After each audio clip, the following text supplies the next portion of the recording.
give you everything. Holy angels crown you our King. Treasures of this world to you will not compare. You know the number of the stars and call them all by name.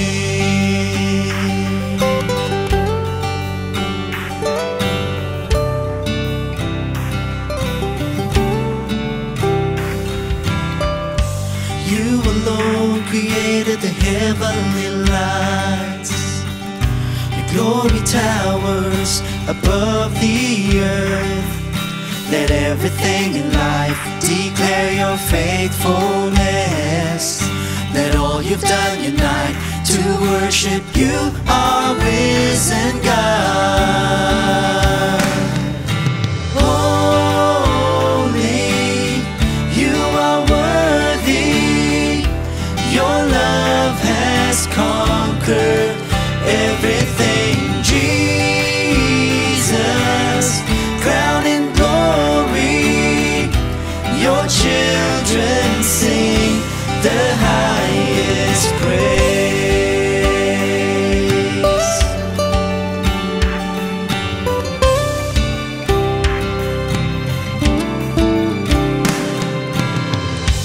You alone created the heavenly lights. Your glory towers above the earth. Let everything in life declare your faithfulness. Let all you've done unite to worship you, our risen God.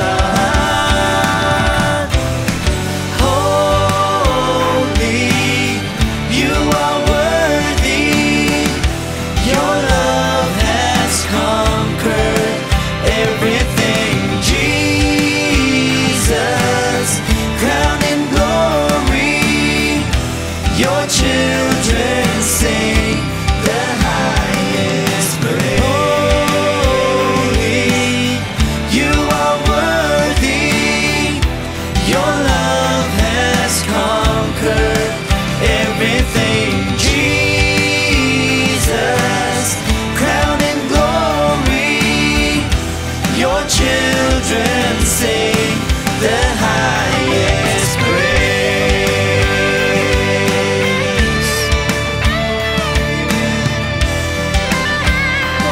Jesus, Jesus, hallelujah, hallelujah, Jesus,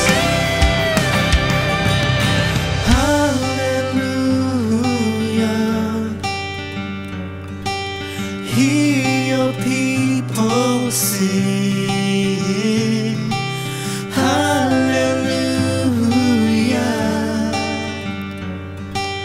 Hear the angels sing, hallelujah.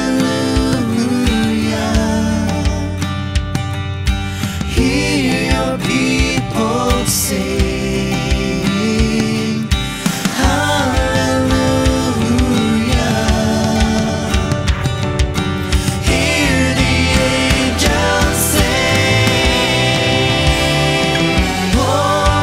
Holy, you are worthy. Your love has conquered everything.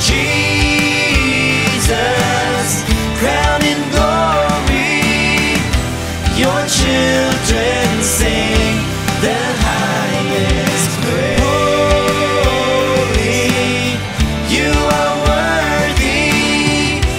Your love has conquered everything. Jesus,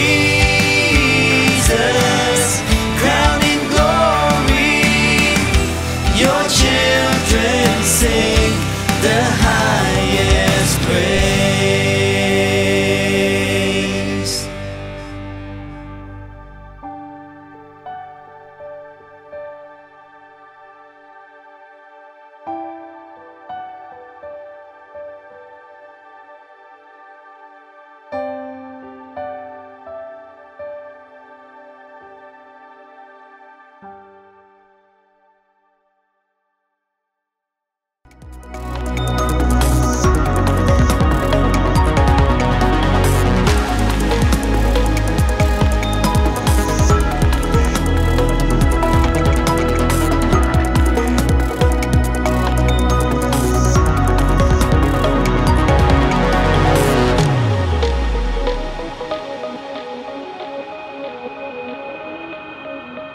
sa ganitong gawain, bumababa ang Espiritu Santo at tayong lahat ay nakakapagpuri sa Panginoon, nare-revive po tayo dyan.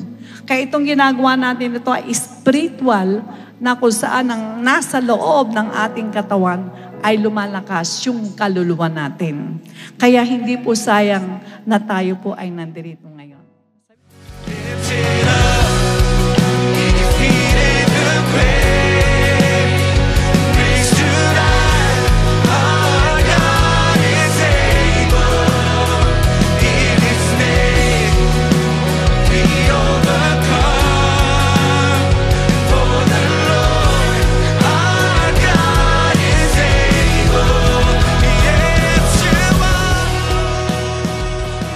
Gusto natin magtagumpay at mag-iwan ng magandang legacy sa ating anak. Yan po pinakamagandang iwan legacy. Paalam mo isa lang ang Diyos at mahalin niya ang Diyos na buong puso, kaluluwa, kalakasan at pag-iisip. There's only one God. Who is that one God? The Father. 1 Corinthians 8:6. We have one God. There's only one God, and that God is the Father. That God is the Father. That one God is the Father. Yan, pero yun. Yun ang foundation po. Pero yun ang foundation. Huwag kayong alis sa foundation na yun, hindi kayo malilito. Always remember, walang bagay na ipinahintulot sa atin ng Diyos na hindi po natin kaya. Not because of our faith, not because of our ability, pero dahil pa rin sa habag ng Diyos eh. Kaya ka nga wala ka lang ibang gagawin eh. Wala kang ibang sasabihin ko ni Lord, salamat.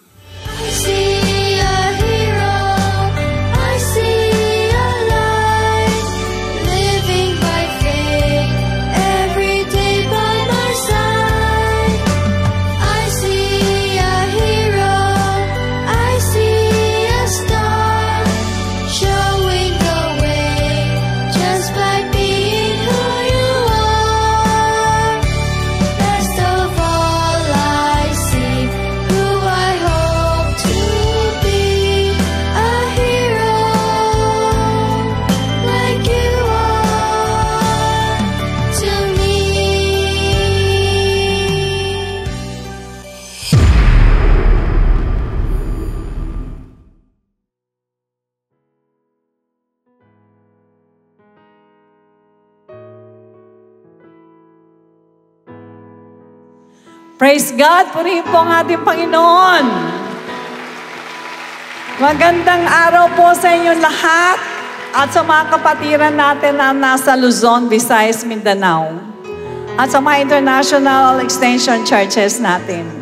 Ganon din po sa inyong lahat na naka-tune in at makikisa po maghandog sa ating buhay na Diyos para po sa pagsamba, pasasalamat, at sa pakikinig ng kanyang dakilang kalooban. Welcome po sa Friends Again ng Jesus Christ. To God be the glory. Amen. Purihin po ang ating Diyos sa buhay. Napakabuti po ng ating Panginoon sa ating lahat, sapagkat hindi po kaya ng ating mga laman ang pumunta rito kung di tayo niluklukan ng Espiritu Santo. Kaya sabi mo sa katabi mong, nagtagumpay ka. Purihin po ang ating Diyos, tayo pong lahat ay masaya sapagkat pag masaya si Lord, masaya tayo. Kaya kinakailangan ng ginagawa natin ay nagpapasaya kay Lord. Kasi isip-isipin nyo, pag malungkot kayo, tingnan nyo, ano kaya ang kasalanan ko? Bakit malungkot ako? Kasi yung Holy Spirit na nasa atin, malungkot. Amen? Praise God. Pero ngayon, masaya tayong lahat na maglilingkod sa ating Panginoon. Alright, magbasa po tayo ng ilang talata sa Biblia sa Psalms 51 verses 14 to 17.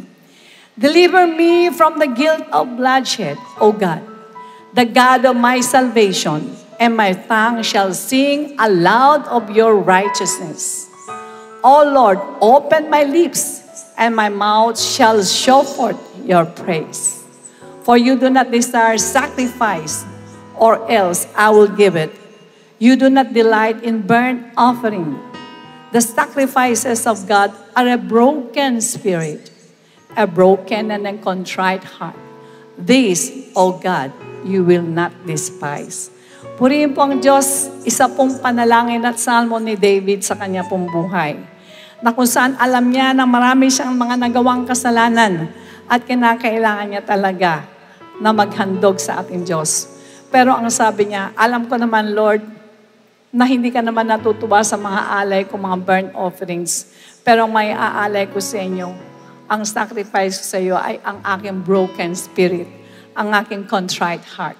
Kaya sa ating pong pagsamba, tinitignan ng Panginoon ang mga puso natin. Ano bang nakalaman sa puso natin? Dala-dala mo ba ang mga kabigatan? Dala-dala mo ba ang hinagpis? Ang resentment? Kawalang pag-asa? Hindi po yan. Kailangan pagharap natin sa Panginoon, meron tayong contrite heart na umaasa sa ating Diyos na kaya niyang gawin ang lahat sa ating mga buhay. Amen! Praise God! Yuko natin ating mga ulo. Let us pray. Purihin ka, Panginoon. Tunay na napakabuti mo sa amin. Alam namin na wala kami may aalay sa iyo, na kung saan ay masisiyahan ka. Ngunit natutuwa ka ng alay namin sa iyo is sakripisyo ng aming mga buhay, na magkaroon kami ng puso na maayos sa iyong dakilang kalooban. Kaya Ama, hinihiling po namin na yunat mong mapagpalang kamay sa bawat isa sa amin. Kung meron man kaming daladalang kabigatan, Lord, daladalang kasalanan sa puso namin, tulungan mo po kaming tanggalin ito. Tulungan mo po kami maging isang kaaya-ayang handog sa inyong harapan, upang sa ganon ay malayang pumasok ang mga salita mo sa aming isip at puso. Basbasa mo po kaming lahat. Igawad mo ang anointing ng Holy Spirit mo sa amin lahat, Lord. Bigyan mo kami ng tengang makakarinig ng iyong mga salita. Isip na makakaunawa. Puso susunod. At inataas namin ang aming beloved Bishop. Gamitin mo po siya mightily sa kalagitnaan namin, na parang kayo ang nagsasalita sa Kanya. Puspusin mo rin ng Holy Spirit ang lahat ng aawit, lahat ng tutugtog, at samahan kami sa pagsamba sa inyo. Sa iyo po lahat ng kapurihan. In Jesus' name we pray. And everybody say Amen.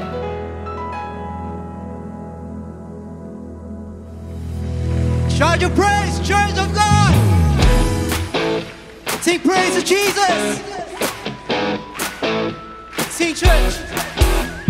I love that day, the day you washed my sins away. You made me sing. I never knew that I could be this free. Taking all my pain away, away. I will never be the same. By the power of your grace, I am saved. Living for your name. I'm alive 'cause you're living in me. Oh, Jesus, I believe.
Let the glory fall.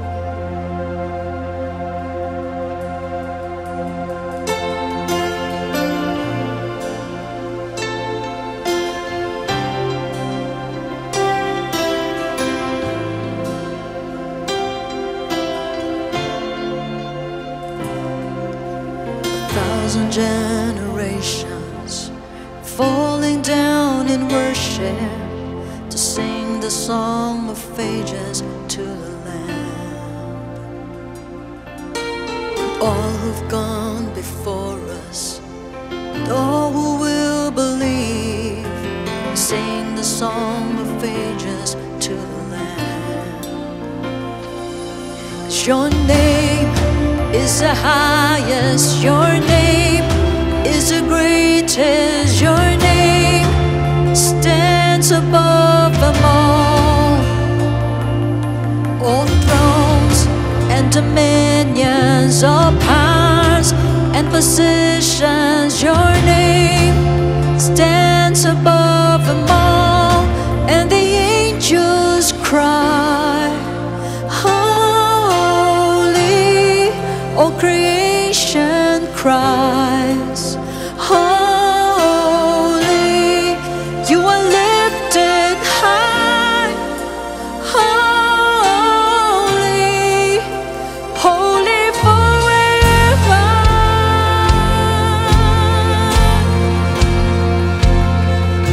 And if you've been forgiven,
Purihin ka, O Diyos. Purihin ka, Ama. Salamat po sa araw na ito. Muli kami nagkaroon ng pagkakataon para ikaw ay itaas. Ikaw ay dakilain, Lord. At ikaw ay purihin sa aming mga puso. Tulutan mo, Lord, yung lahat ng aming mga ginawa sa umagang ito ay nagsilbing magandang handog sa iyong harapan. At tinanggap mo lahat, Panginoon, ang aming pagpupuri. Tinanggap mo lahat, O Lord, ang aming pagsamba. Panginoon ko, ito lang may gaganti namin, Panginoon, sa lahat po ng mga kabutihang ginawa mo sa amin. Sa lahat po ng mga bagay na binibigay mo sa amin sa araw-araw, Lord. Na kung tutuusin, marami sa amin dapat ngayon ay wala na po dahil sa pag-ibig mo, O Diyos. Nandirito pa rin kami, nakatayo pa rin, Lord. Nananampalataya pa rin, Panginoon. Malalakas pa rin, Panginoon. May kinakain pa rin, Panginoon. Nandun pa rin, O Diyos. May natitirhan pa rin, O Lord. Ikaw lahat ang nagsusupply nito, Panginoon. At Lord, salamat po sa iyong kabanalan, Lord. Ang kabanalan mo rin, Panginoon, na siya nabibigay sa amin ng daan para kami, O Lord, ay umiwas sa mga bagay na masama. Salamat po, Panginoon ko. At tulutan mo po sa umagang ito na muli ka makapangusap sa amin, O Lord, tungkol sa iyong dakilang pag-ibig, Ama, na ibinigay mo sa buong mundo, O Diyos, at hindi lamang sa amin, O Diyos. Salamat po, Panginoon ko. At tulutan mo makadaloy sa amin ang kapangyarihan mo sa magitan na anointing mo, Lord, na manggagaling sa iyo patungo sa amin, patungo sa lahat ng mga makikinig sa umagang ito, Ama.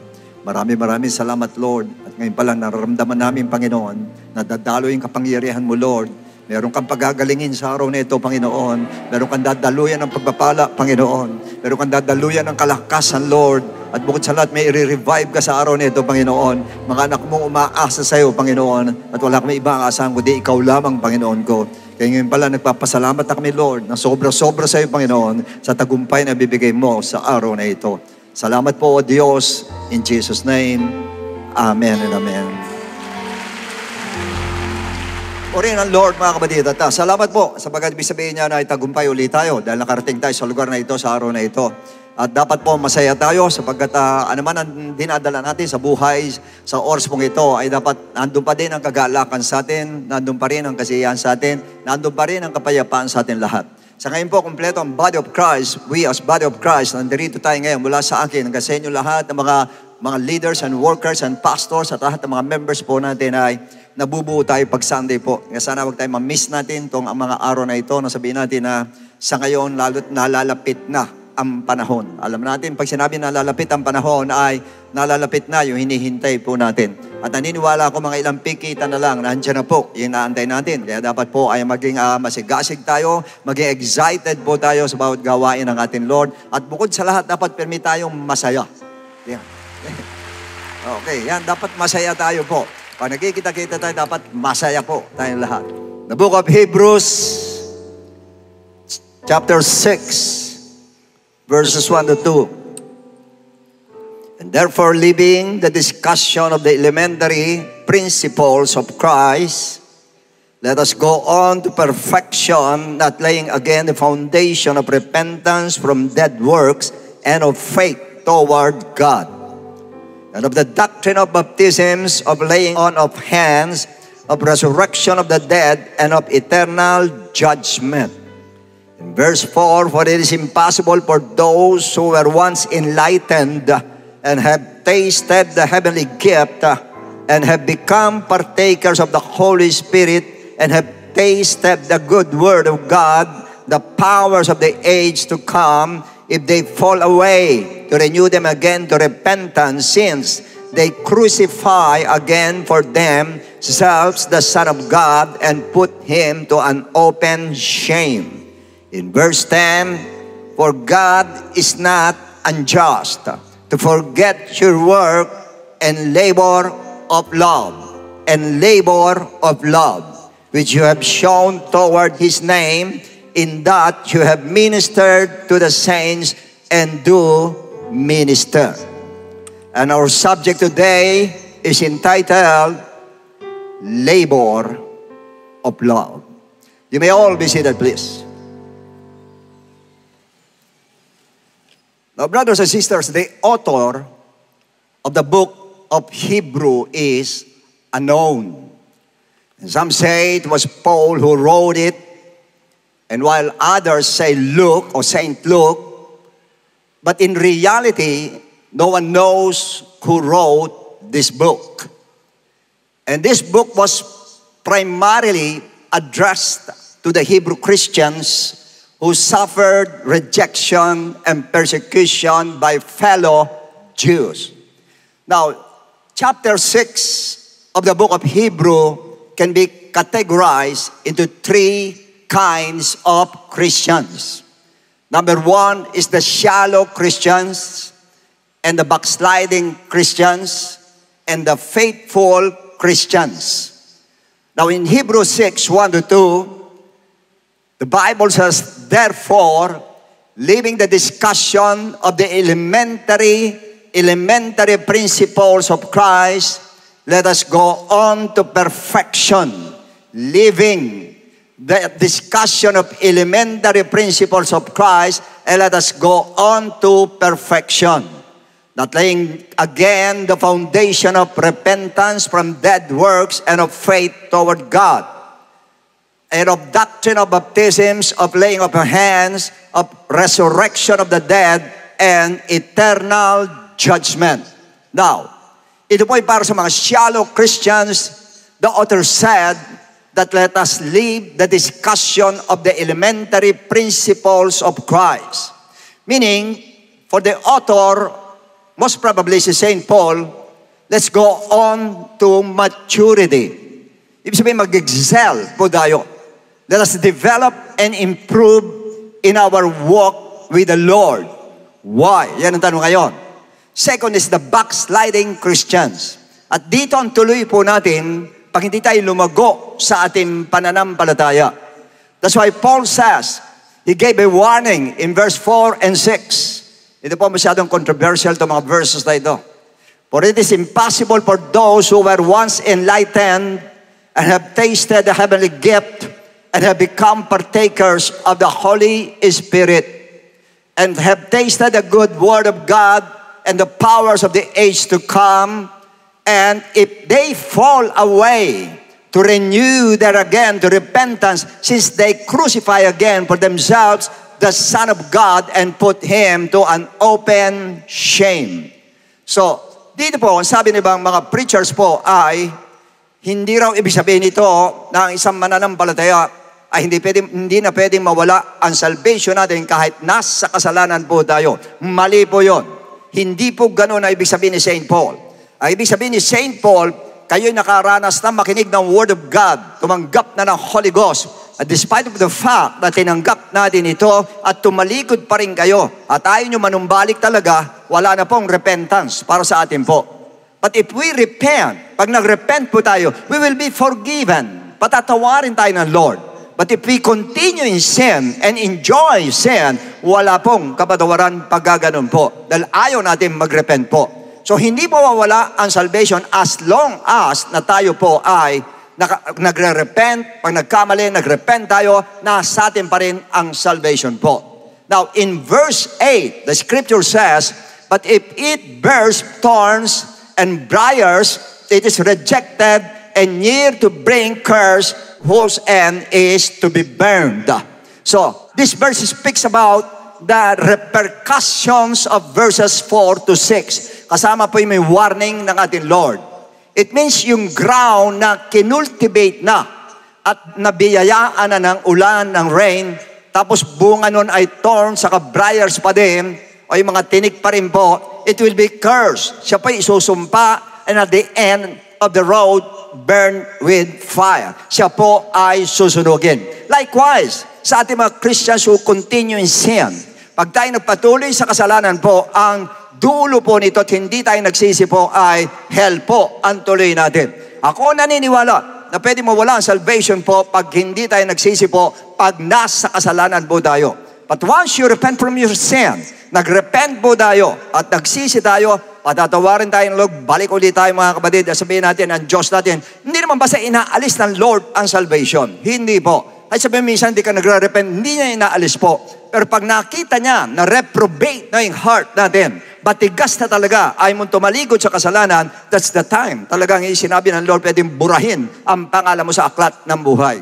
At pag binura po, hindi isusulat uli ng ating Lord. Sabi ni ba, sabihin, bura, sulat, yun may sabi sa'yo. O sa binura ka, hindi ka na isusulat ang Lord. Pero ikaw naman, bago burahin, talagang napakatagal na panahon, napakatagal na pagtitiis ang gagawin ng Lord sa'yo. Hanggat hindi ka nagre-repent, talagang magtitiis ang Lord. Kaya lang, pag sukdulan na po, ay wala na magawa pati ang ating Diyos. Kanya sa atin po, ganun din po. Sa verse 7 naman, ito yung contrast. For the earth which drinks in the rain that often comes upon it and bears herbs useful for those by whom it is cultivated, receive blessings from God. Receives blessing from God. It refers to believers who do not only take the Word of God but drink it. Yung Word of God parang iniinom natin at kinakain talaga natin yung Word of God, ninanamnam natin ang Word of God talaga. And that Christian is considered as a good ground and he will be blessed. Ibe-bless ng ating Lord pagka ganun po. Now on the other hand, unfaithful Christians naman po, ito po pag-uusapan natin sa verse 9. But beloved, we are confident of better things. Take note the word better things. Concerning you, yes, things that accompany salvation, though we speak in this manner. Though we speak in these manners. So, although the author speaks about judgment and warning for him, merong much better words of encouragement kasama ang salvation po. And what are these things? Ano-ano itong mga bagay na ito? Sa verse 10. As sabi ng Bible, for God is not unjust to forget your work. Doon muna tayo sa work. God is not unjust to forget your work. Ang Diyos daw natin ay hindi siya na baluktot siya o hindi matuwid para malimutan ang gawa natin. In other words, sa bawat gawa po natin ay hindi nalilimutan ng Lord. He will not forget your work. Kahit sabihin natin maliit lang ginawa mo sa Kanya, hindi kalilimutan ng Lord. Because God does not forget any good thing you have done for Him or for the church or to anyone.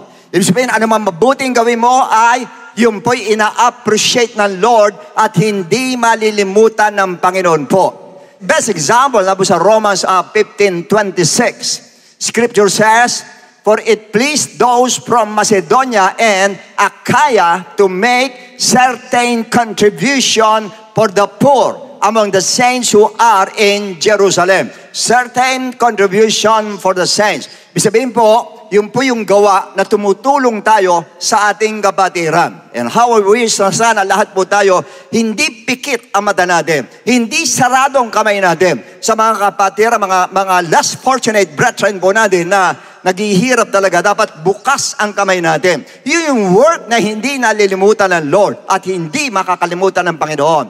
But the most important work ay nando sa Philippians 1:4-6. Always in every prayer of mine, making requests for you all with joy. For you fellowship in the gospel. Fellowship in the gospel from the first day until now. And being confident of this very thing, that he who has begun a good work,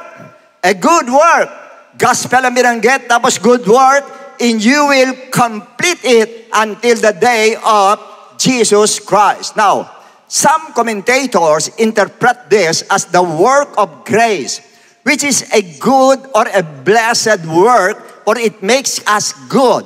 Yung pong grace ng Lord ay nakakabuti daw po sa atin. But it may mean also that the good work and the best of the good works we can do as Christians for non-believer is to share the gospel of salvation and testify about God's goodness to them at sa atin lahat po. Yung mag-testify tayo, sabihin natin ang goodness ng Lord, the best work na magagawa natin. Yung i-share natin ang gospel is the best work na magagawa natin. Why? First, to get them saved. Para ma-save ang mga tao po. Napakarami pang taong dapat ma-save. Na pag tayo po nagsishare ng gospel, yung salvation, nandoon talaga po. At yun ang pinaka-aim ng ating Lord. Sa bawat individual o bawat human being na nasa world, ang kanyang intention agad is to save that soul. Ma-save yung soul na yan. Now, in Romans 16:1-2, Scripture says, I commend to you Phoebe, our sister, who is a servant of the church in Cenchrea, that you may receive her in the Lord in a manner worthy of the saints, and assist her in whatever business she has need of you.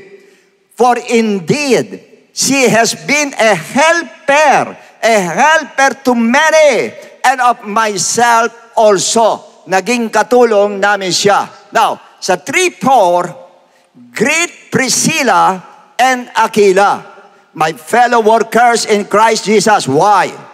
Who risked their own necks. Ganyan po sila pag nag-share ng gospel noon, delikado ang buhay mo. And yet, nandun pa rin, nagsashare pa rin sila. For my light, to whom not only I give thanks, but also all the churches of the Gentiles. So yun ang isang pinakamatinding magagawa po natin. Na tayo po yung mag-share ng gospel para ma-save sila. To the extent, nung dati po na pinapatay po sila. As a matter of fact, sa kayo po, may iba mga places po sa world na sabihin natin na talagang bawal ang gospel pero patuloy pa rin nagsishare. Ang mga Christians, yung iba po may napapatay po for your information. Meron po. Kaya ng pinaka-the best na work na magagawa po natin. And second po, to give them hope. Aminin natin po, sa world na ito po, pag titingnan mo, tilibaga, wala ng pag-asa po. At napakaraming tao, mainly mga non-believers po, ang nawawalan ng pag-asa. Nawawala na po. In fact, sometimes even Christians, umaabot dun sa hopelessness, umaabot ang mga Christians po. What more to mga non-believers na walang kakapitan po, wala silang Diyos na kakapitan na katulad natin, may Diyos tayong kakapitan sa taas. Kanya sila mga kapatid, nakakaawa. Kung titignan natin, nakakaawa po. To the extent na sila po nagsuicide talaga, nagpapakamatay, napakataas ng rate ng suicide po, lalo sa ibang bansa. Hindi nila kaya po. Sa Japan, napakataas po.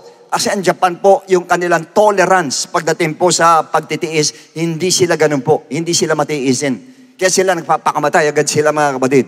Even mga students po, tumatalon sa building talaga, nagpapakamatay, pag mababa lang ang grade. Imagine that. Yung kanya mga kapatid, mataas siya, mababa, tumatalon sa building po. Ganon sila kababaw pagdating po sa pagtitiis. Kaya mapalad po mga Pilipino, matiisin po tayo mga kapatid. So in other words, parting ito po, pag sinabing work, yan po the best na work na magagawa natin. Tutuusin po, tayo po, bilang mga anak ng Diyos, tayo po, hindi tayo ang pag-asa, pero tayong ginagamit ang Lord para bigyan sila ng pag-asa po. Para mabigyan sila ng pag-asa. Kaya tayo mga Kristiyano po, kung tutuusin po, dapat walang room sa atin ng hopelessness. Dapat wala sa atin nawawala ng pag-asa po. Tayo, basta't hanggat humihinga ka, may pag-asa ka. Hanggat nakakalakad ka, may pag-asa ka. Hanggat ikaw tumitibok ang puso mo, may pag-asa ka. Ano man ang gawin mo, nandudong ka't malakas ka, may pag-asa ka. Mahina ka, buhay ka pa, may pag-asa ka pa rin. Ganoon po tayo. Yan ang maganda sa atin po. Now, yung pangalawa pag-uusapan natin. Kanina, yung work. Ngayon naman po, He will not forget your labor of love. Yan ang ating didiinan po sa ngayon. God will not forget your labor of love. Yung salitang love para sa atin, yung labor ay hindi. Marami pong interpretation dito, pero sa iba, yung work sa kanila, yung nauna work and love, or labor of love, pinagsasama na nila. Pero ano man ang gawin para sa mga brethren mo, at nag-labor ka, at may love ka, magkasama na po, yun na po, labor of love na po yun. Sa functional team, kayo mga Gideon, gumagawa kayo, labor of love. Yung mga phrases natin, ganoon din po, labor of love. Lahat po na nagpa-function ngayon dito sa Sunday service natin, sabihin natin, pwedeng tawagin labor of love. Nagle-labor sila dahil sa pag-ibig nila sa atin po, sa iglesia, gayon din sa ating Lord. Now, I agree with that interpretation, but then, what does the Bible mean with labor of love that God will not forget? Ano yung labor of love na yon? Alam niyo, may mga preachers po na nagsasabi, pinipreach nila talaga na pag ang tao naging toxic sa'yo, ay parang mabigat sa'yo na kasama. At sabihin natin, kahit kapatiran pa siya, o best friend mo siya, o mahal mo siya sa buhay, pero mo na lang tinitiis siya, mas maganda iwasan mo na lang siya, at maghiwalay kayong dalawa para sa kanya, which sa akin po, sa paningin ko, mukhang tama rin naman. Ba't ka magtitiis ang tao pag toxic ang tao sa'yo? Pero pag ang turo naman ng preacher ay, pagtiisan mo na lang yan, hanggang sa magbago siya. Mali daw ang turo na yun dahil unfair daw at imbalance daw. Masyadong imbalance ikayam para sa kanila. Para sa akin, parang tama rin naman. Pero yung salitang imbalance when it comes to love, hindi pwede mabalanse ang pag-ibig ng Diyos tsaka pag-ibig sa tao. Imposible po. Kasi sinabi ng Lord, love thy God with all your heart, with all your soul, with all your mind, with all your strength. Lahat-lahat mahalin mo raw siya. Ano pa natira sa kapwa mo? Meron pa rin po, pero pangalawa lang sila. Kaya hindi balanse. Pag sinabi mo pag-ibig mo sa Lord at pag-ibig mo sa pamilya mo ay balanse, may problema ka. Hindi dapat balanse yan. Dapat ang una po, dapat nakaganyan yan. Nandito ang pag-ibig mo sa Lord, nandito ang pag-ibig mo sa pamilya mo. Hindi pwede magpantay. Pag nagpantay yan, may problem ka na. Wala kang seek first the kingdom of God. Wala po. Kanya dapat ang pag-ibig po, nakaganon talaga po, naka-islant yan, ang nasa taas, ang pag-ibig natin sa Diyos, pangalawa po, ang pag-ibig sa mahal natin sa buhay. Naunawaan po ba natin? Ngayon, ang tanong dito, ano nga ba ibig sabihin ng Bible pag sinabing pag-ibig? Ano ba ang pag-ibig? Yan ngayon ang tanong.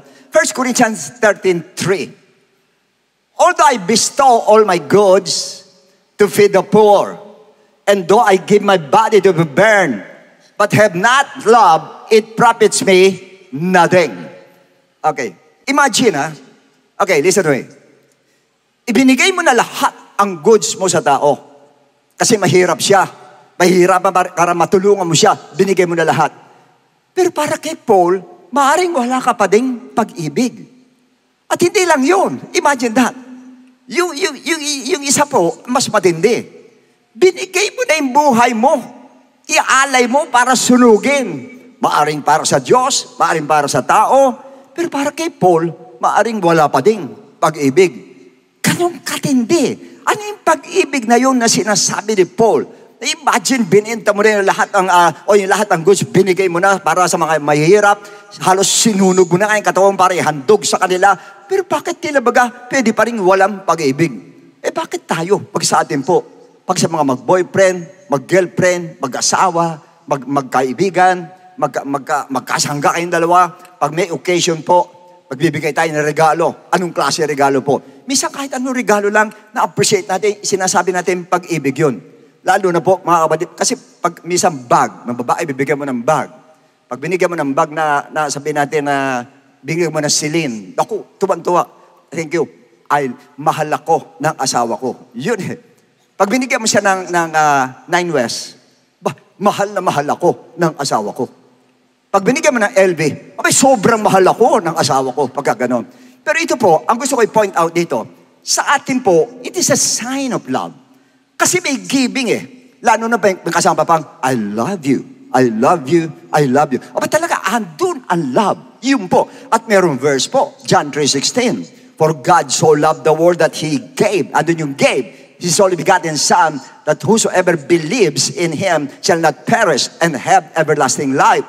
So pag sinabing giving, giving is love. Though hindi naman lahat na nabibigay ay may pag-ibig po. But basically, pag nagbibigay po ay nandun ang pag-ibig po. Pero ito po, binenta mo na yung lahat-lahat o binigay mo na sa mahirap lahat.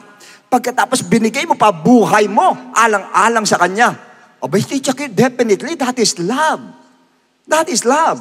And I not even Paul will agree with me that what I did was love. Pag ganun na ginawa, pati si Paul, sabi niya, love yan. Kaya lang, bakit tayo hindi nagkakaintindihan ni Paul? Ano ibig sabihin po? Sa atin po kasi, pag sinabi love, hindi lang natin alam, yan po yung tinatawag na cultural love ang sa atin po. Yung pag-ibig na kultura po, na kagawian po natin, yun po ang ating madalas na pag-ibig po. Nakita yung pag-ibig sa atin, pag binigyan masaya, pag hindi binigyan hindi masaya. Yun ang kultura eh. Kultura na po natin yan. Pag binigay mamahalin, mahal ako talaga nito. Pag mura lang, hindi ako masyado mahal nito. Yun po ang kultura natin. Pero ang ibig sabihin ni Paul, yung labor of love ang binabanggit ni St. Paul. Yun yung malaking difference sa love na binabanggit ni Paul. Yes, yung magbigay ka all your goods to the poor, that's love. At ibigay mo buhay mo sa friends mo, ibigay mo sa loved ones mo, love din po yan. But that's love without labor. na siyang mini Paul dito po sa 1 Corinthians 13. Yun ang ibig niyan sabihin po, na yung love mo dapat may labor po. Now, what kind of labor? Yan ngayon ang tanong. Yung bang ginawa ni Jacob na namanhikan siya at nagsilbi siya ng 7 years, nagsibak siya ng kahoy, tapos nag-igib siya ng tubig para si Rachel ay sagutin siya. 7 years ginawa niya. Pagkatapos hindi pa rin siya, si Leah binigay sa kanya. Alam niyo ginawa niya? Nag-serve na naman siya, nag-labor uli siya, yung pag-ibig niya.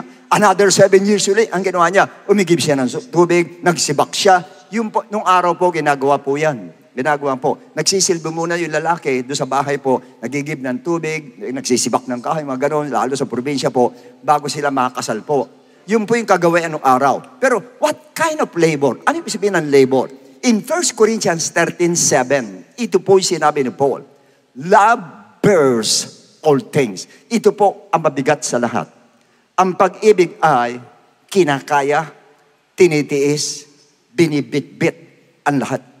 Talagang papasanin mo ang lahat. Yun po ang tinatawag na pag-ibig na may labor po pagdating sa ganon. Alam ko marami sa atin dito nasa ganyang kang sitwasyon. May binibit-bit kang tao na sabi mo sometimes gusto mo itapon na talaga yung taong yan. Gusto mo hiwalayan na talaga. Gusto mo maghiwalay na kayong dalawa kasi masyadong bit-bitin sa'yo. Pabigat sa'yo sa diretso salita. Yan taong yan. Pero ang pag-ibig ni Paul, pag may labor po ay binibit-bit mo yan. Pinapasan mo yan. Kahit ganun nilalagay mo sa balikat mo at tinitiis mo talaga at pinapasan mo pilit siya. Again, love believes all things. Well, wag muna natin talakayin yan. Yung susunod, love hope all things. Wag na muna. Love endures all things. Matatagalan mo ang lahat. Matitiis mo ang lahat pag nasa iyo talaga yung labor of love na yun. Kasi honestly, pag sinabing labor of love, saan ka nagle-labor doon? Emotionally, number 1. Matindi ang labor po sa emotion. Pag ganun ang dinadala natin. Pag yung tao na ganun ang ugali, tapos dinadala mo, binibit-bit mo, grabe. Ang emotion mo talagang sabihin natin na talagang down ang emotion mo at talagang halos bumagsak ang emotion mo talaga dahil sa dinadala mong taong yun. Minsan man sa problemang dinadala mo, yung emotions mo baksak din. Physically ganun din. Pati katawan mo bumabagsak talaga. Labor talaga. Nahihirapan ka physically. Mentally nahihirapan ka, hindi ka makatulog. Pagka ganun yung kasama mo, hindi ka makatulog, hindi mo alam kung anong gagawin mo. Hindi mo alam kung paano mo siya talaga mamahalin para magbago lang ito, anong gagawin ko. Hindi mo alam kung paano ka gagaling. Hindi mo alam kung paano ka pagpapalain talaga. Kaya nandun ang pagle-labor talaga. Pero to sa taong sinasabi ko, yun sa tao talagang binabanggit ni Paul. Paano mo tsatsagain ang ganyan? Na nagle-labor ka, emotionally nagle-labor ka, mentally nagle-labor ka, and physically nangangayayat ka na, nagle-labor ka dahil dyan sa taong yan. Pero ibig sabihin po, yun po ang talagang labor of love. And labor of love means, number 1, laboring to the point of exhaustion. Hanggang sa exhausted ka na, pero sige pa din, nandun pa rin, at nagtitiis pa rin, at binibit-bit mo pa rin ang taong yan. Yun po yung love na may labor po talaga. And second, it is a love that filled with blood, with sweat, and with tears. Nandun ang pawis mo, nandun ang iyak mo, nandun ang dugo mo, dahil sa pagbit-bit mo sa taong yan. Nandun pa rin sa pag-ibig mo sa kanya, ganun ang nangyayari. Although it is, sabihin natin na figure of speech lang ito, pero yung blood na yun talagang parang halos, di ba sinasabi na matutuyo ang dugo ko sa'yo. Yung ganun na ang nangyayari po. Pinapawisan ka in the sense na talagang yung gigil mo nandoon at yung tears mo, iyak ka na iyak, wala kang ginawa kundi umiyak dahil sa taong yan, pero tinitiis mo pa rin, binibit-bit mo pa rin. Yun yung nag-labor of love na sinasabi po ni St. Paul. And this love, thirdly, is willing to pay a price. Talagang kaya mong bayaran kahit anong hirap para yung taong yan na mahal mo talaga ay magbago lamang siya. Ganun katindi yung pag-ibig na yun. Kanya, actually, alam ko lahat kayo nandito po. Meron tayong ganyan sa buhay. Yung iba hindi naman sinasadya.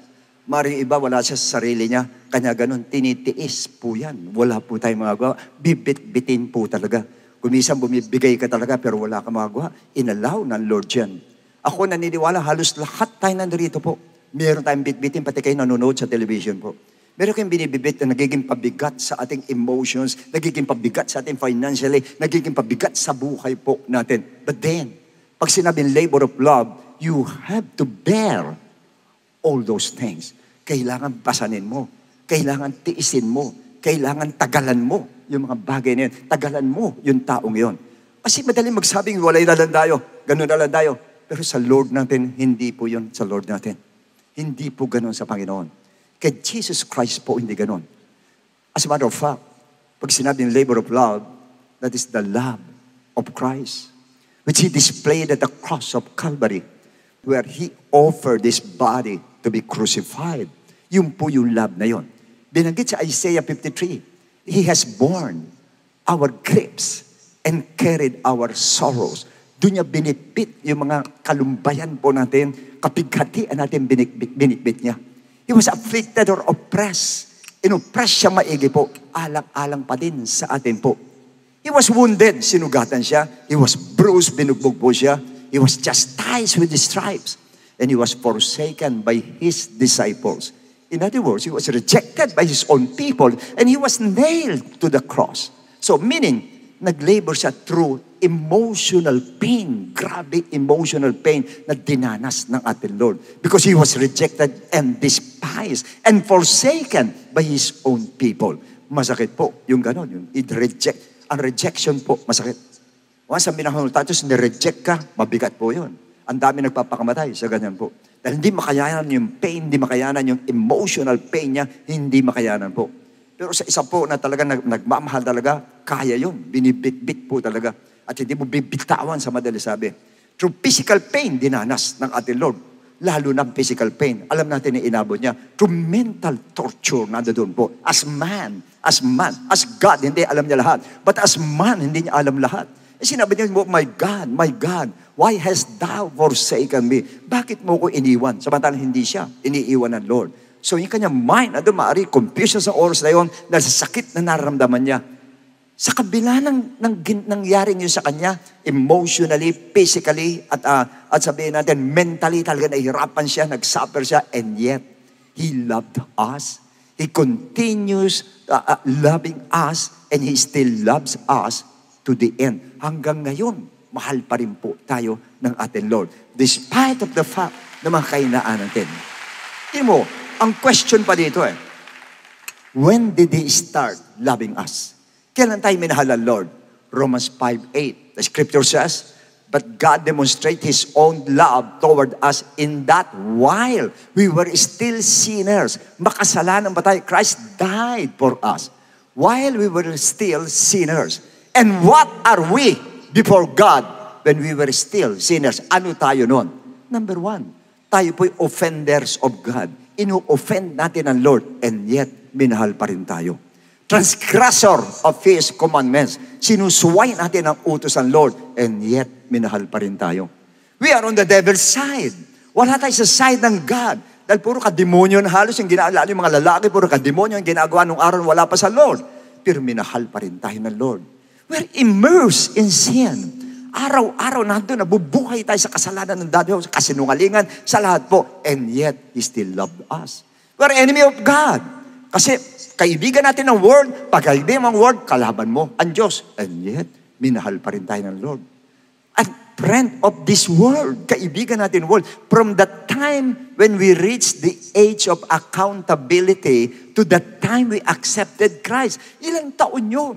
Magmula nung mamulat ka, alam mo na malit tama, hanggang sa tumanggap ka sa Lord, grabing pagtitiis ang ginawa ng Lord. How many years nagtiis, naglabor ang emotions ng Lord sa atin? 10 years, 15 years, 20 years, nagtiis siya. Nagtiis siya. Why? He did it all because of His labor of love towards us. Yung pong dahilan. At hanggang ngayon, aminin natin, hanggang ngayon tinitiis tayo ng Lord. Hanggang ngayon nagtsatsaga sa atin ng ating Lord. Hanggang ngayon pinagtsatsagaan tayo ng ating Lord. Kanya yung love na hinahanap ng Lord sa atin in the last days. Gagawin din po natin kaya lang sa last days. And what kind of people are there in the last days? Anong klaseng tao ngayon ang mga tao? Mga rude ang tao ngayon, boastful ang tao, prideful ang tao, disrespectful to others, cruel, selfish. Yan ang mga tao ngayon. na pinamamahal, Lord. And unfortunately, even Christians, yung iba po ay being influenced and contaminated with their bad habits. Maraming ng Christians po, sa lumatapos ang pandemic, nagbago ng ugali, sumama ugali, hindi maganda ugali. Pero nevertheless, kailangan pa rin natin, you still have to give labor of love to these kinds of people. Whether your loved ones or your brethren, kailangan mahalin pa rin po natin. And God seeks that kind of love from us to match the cruelty of this world. Napakalupit ng world. Ang pang-match natin dyan, itong labor of love na ginagawa, na sinasabi sa atin ng ating Lord.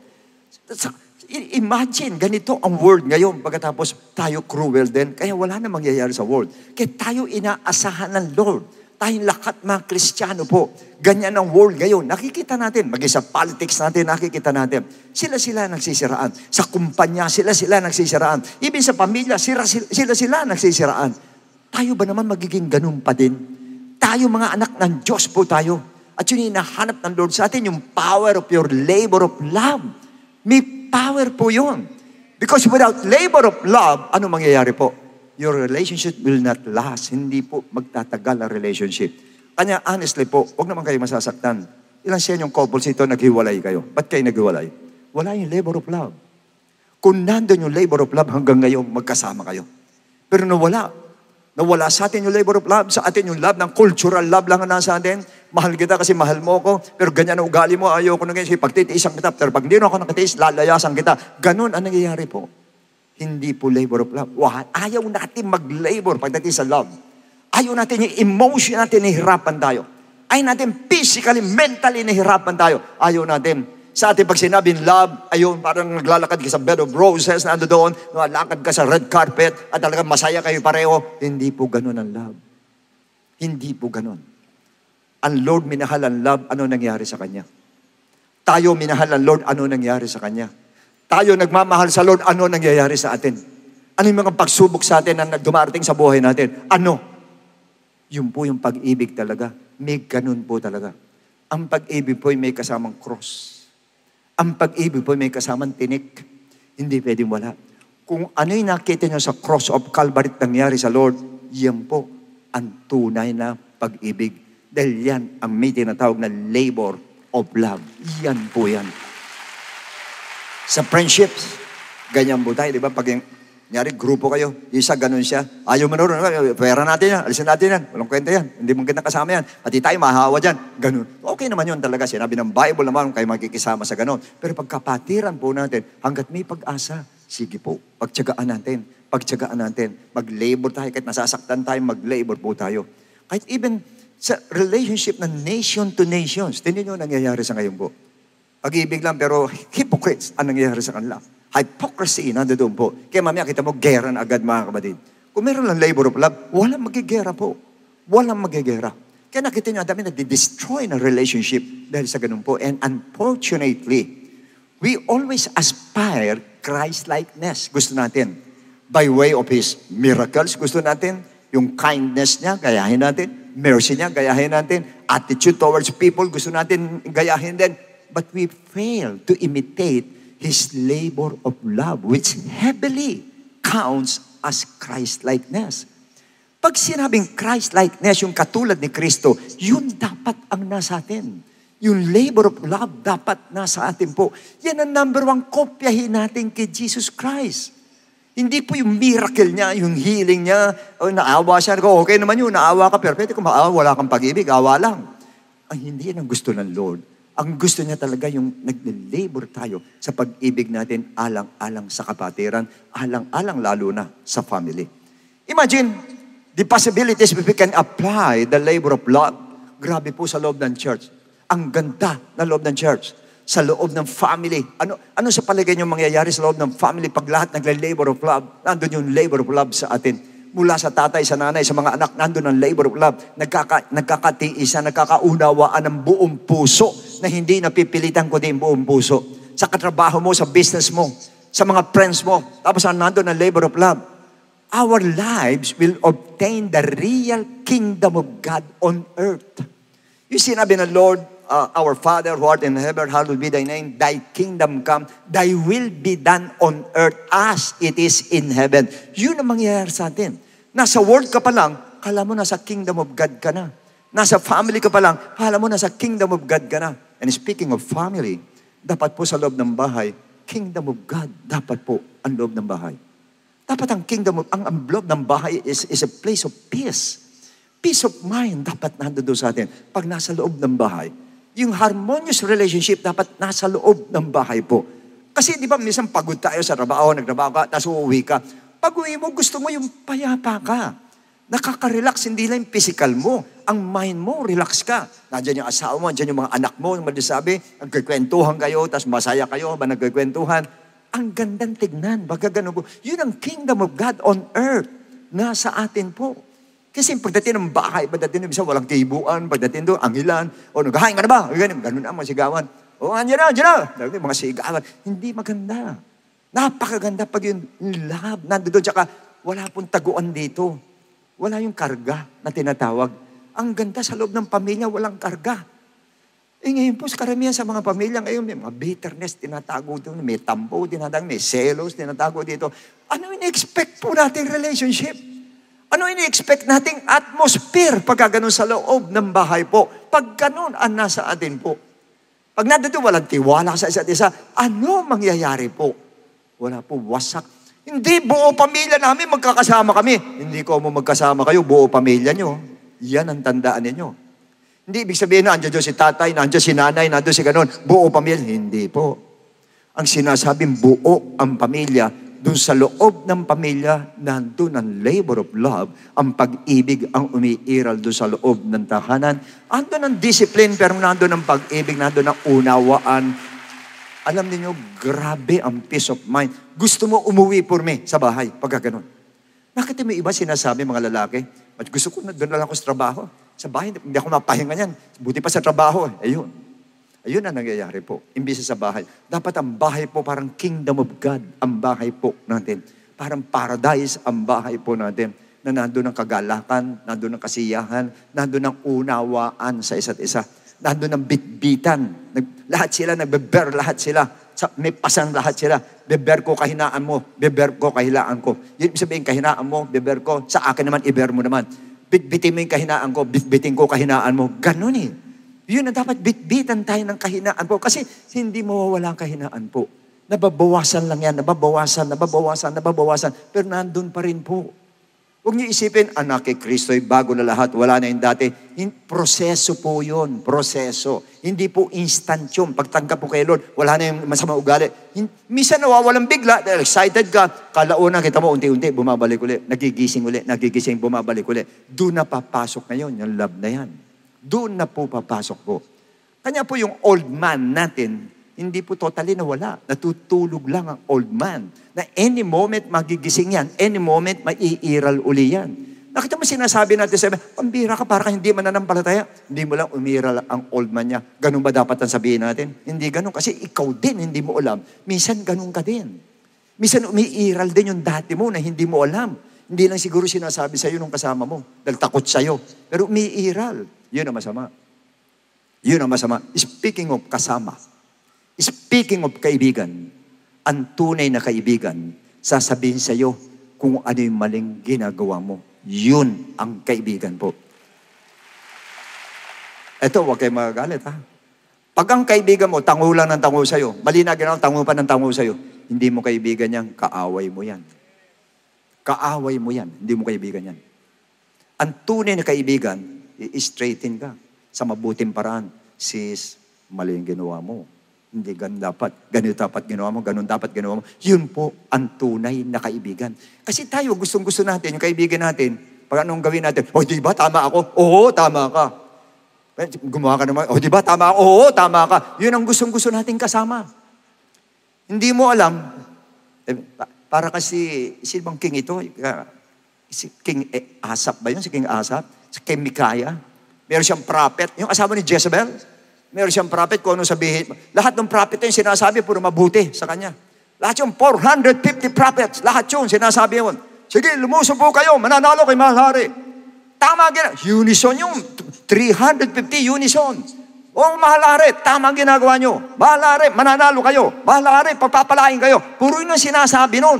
Ang tanong bakit? Pinapakain niya lahat yun Sineswelduhan niya lahat yun Kanya gano'n. Ibig sabihin niya, pag ganyan ang kaibigan mo, swelduhan yung kaibigan mo. Ang magandang kaibigan, kahit hindi mo sineswelduhan, ay sinasabi sa'yo kung ano ang dapat mong gawin. Yan ang tunay na kaibigan. Honestly, hindi lang sa kaibigan, pag sa asawa. Dapat sa asawa mo sasabihin sa'yo kung ano mali mo talaga. Honestly, si Pastora, diretso po yan. Pag sinasabi sa akin kung ano mali talaga. Ako naman, sinasabi ko rin sa kanya kung ano mali niya. Walang magagawa. Kaya magkakasundo kayong dalawa pag sinabi ninyo. Pag tinago nyo na, yun na po ang problema. Pag nakatago na.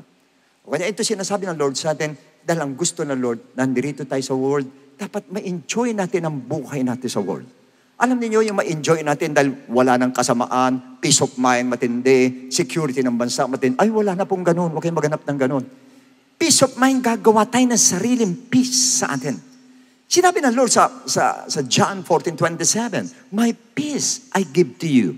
My peace I live with you. Yung peace ko hindi katulad ng peace ng world. Let not your heart be troubled, neither let them be afraid. Huwag kayong matakot. Nasa inyong ang kapayapaan.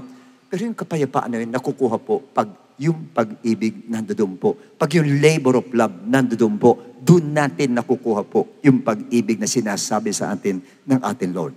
Subukan po ninyo. Sa loob ng bahay, gawin ninyo. Imbis na mainis ka doon sa taong yan na binibitbit mo, maawa ka, mahabag ka, mahalin mo. Tinan mo mangyayari. Mas maganda. Alam niyo why? Yung anointing ng Lord, yung Spirit ng Lord, yun ang lukob talaga sa'yo At saka, ibig sabihin, yung nasa yung Christ na nasa iyo, makapagmamanifest sa'yo. Magmamanifest ang Lord sa'yo through love. Sa pagitan ng love na binibigay mo sa Kanya. Kaya pag sinabi mo hindi mo kaya, sinungaling ka. Kasi yung Christ na yun, na mayroong labor of love, nasa atin Kanya ini-expect ng Lord, yung labor of love, lalabas din sa atin. Kasi nasa atin siya. Kaya minsan nagtataka ang Lord, bakit ganun? Nasa iyo ko. Nasa yung labor of love. Bakit? Labor of hate yung lumalabas sa'yo. Ba't labor of anger ang lumalabas sa'yo? Labor of jealousy lumalabas sa'yo. Labor of love ako. Labor of love ang binigay ko sa'yo. Saan galing yan?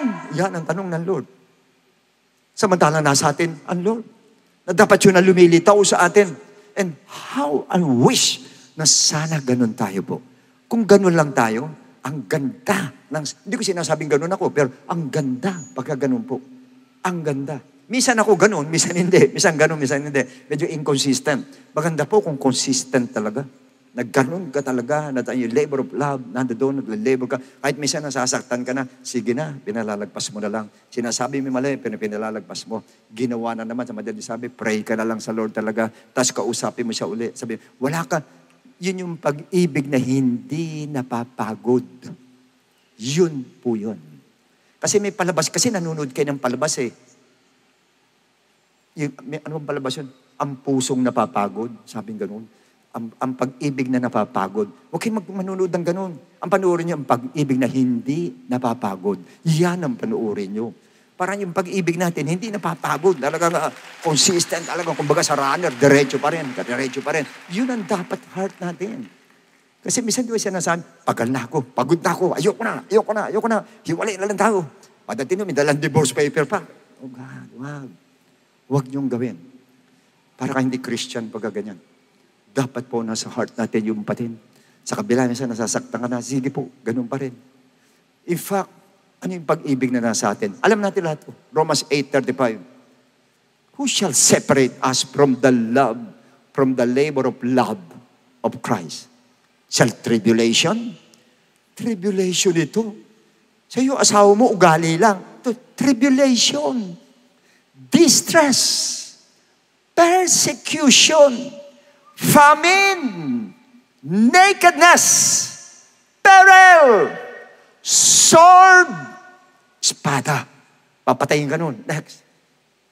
For I am persuaded that neither death, kamatayan ito. Sa iyo nasasaktan ka lang, ito kamatayan na. Neither death, nor life, angels, principalities, nor powers, demonyo na yan, nor things present, nor things to come, nor height, nor depth, nor any other created thing shall be able to separate us from the love, from the labor of love of God, which is in Christ Jesus our Lord. The labor of love ng Lord, hindi pwedeng magpahiwalay sa atin, pati kamatayan. Imagine, ang sasakit nun, sword, persecution, kamatayan, nakedness, kahirapan yung lahat. Nandoon na, hindi pa rin tao makapag-iiwalay. Ganong katindi yung pag-ibig na yun na nasa ating lahat. Pag nasa iyo si Kristo, nasa atin yung love na yun. At naghahanap na ang Lord ng ganong pag-ibig. Naghahanap na ang Lord ng ganong pag-ibig. Hinahanap po sa atin lahat. Why? Because of this chaotic world. Ganito katindi ang world ngayon. At pati mananampalataya nahahawang up. And yet, hindi tayo dapat padaig po. Dapat ang sa atin po, yung patim labor of love, nandun pa rin po. Ang ganda po, pag nag-rapture, buo ang family nag-rapture po. Ang ganda pag nag-rapture, yung walang samaan ng loob. Baka nga maiwang ka pa pag may samaan ng loob eh. Pero nandun lahat, masaya ang pamilya habang inira-rapture ng ating Lord. Masaya ang Church of God, lahat tayo dito. Wala tayong mga, although sometimes mga differences, pero ando doon, nagkakasundo uli, nagmamahalan uli. Ang ganda po, yung salitang love na yan. How I wish na sana ma-implement po natin lahat dito sa kabuuan ng iglesia, pati kayong lahat na nanonood sa television. Sana ma-implement po natin. Tandaan nyo, yung lahat, yung love na yan, ang dapat bumalot. Yan ang dapat mag-seal. Yan ang dapat bumalot sa buong iglesia po at sa buong pamilya po. Yan ang dapat bumabalot po sa atin. And how I wish na sana nga po, yun ang magawa natin. Ang tanong dito, magagawa ba natin yan? Kayo, tatanungin ko, magagawa ba natin? Tatanungin ko kayo, magagawa ba natin? Ibalik mo sa 1 Corinthians 13:7. Ako, 100%, titsakin ko sa inyo, magagawa po nating lahat. Lahat po tayo, magagawa natin. Meron lang pong sangkap na kailangan tayong gawin. 2 sangkap lang ang gagawin natin. Ano yung sangkap na yon? Okay. Love bears all things, endures all things. Kaya mong bitbitin lahat. Kaya mong matiis lahat. Kaya mong matagalan lahat. Why? Because love believes all things and love hopes all things. Pag naniniwala ka at umaasa ka, matatagalan mo yung ganong klase ng tao. Matatagalan mo. Kasi umaasa ka na mababago siya. Kasi naniniwala ka na mababago siya. At ikaw umaasa ka na isang araw, maganda ang pamilya niyo, maganda ang samahan ninyo, maganda ang tinginan ninyo, maganda na rin pati ugali niya. Umaasa ka. Yun po ang nagle-labor sa love, naniniwala at umaasa. Kanya pag yun ang ginawa po natin, napakaganda po na resulta. Kasi sinabi ng Hebrew 6:11-12, and we decide that each one of you show the same diligence to full assurance of hope until the end. Next. That you do not become sluggish. Huwag kayong tamad, lazy, but imitate those who through faith and patience inherit the promises. Doon natin makukuha ang promises sa magitan ng patience po. Huwag lang tayong mapapagod po. Huwag tayong tatamarin po. Dire-diretso lang po tayo. Huwag lang mapagod yung pag-ibig mo. Makukuha natin ang promises of God. Anong promises ng Lord? Sa verse 14. Next verse. For God made a promise to Abraham because he could swear by no one greater to swear by himself. Saying, surely blessing I will bless you, multiplying I will multiply you. Although ito po nire-repair God sa spiritual, na dami ang kani ni Abraham. I truly believe yung sinabing blessing dito ay financial blessing po na napakayaman ni Abraham po. Kasama po ang blessing po. Kasama ang material blessing sa bibigay ng Lord po sa atin. Kasama po. Kanya sa parte yan, yung sinasabi, yung pagtitiis natin, nagtitiis tayo sa labor of love, Pero hindi natin alam, hindi na mababago yan. Kung hindi, may kapalit, may blessing pag bibigay ng Lord. Dahil na-endure natin, natagalan po natin.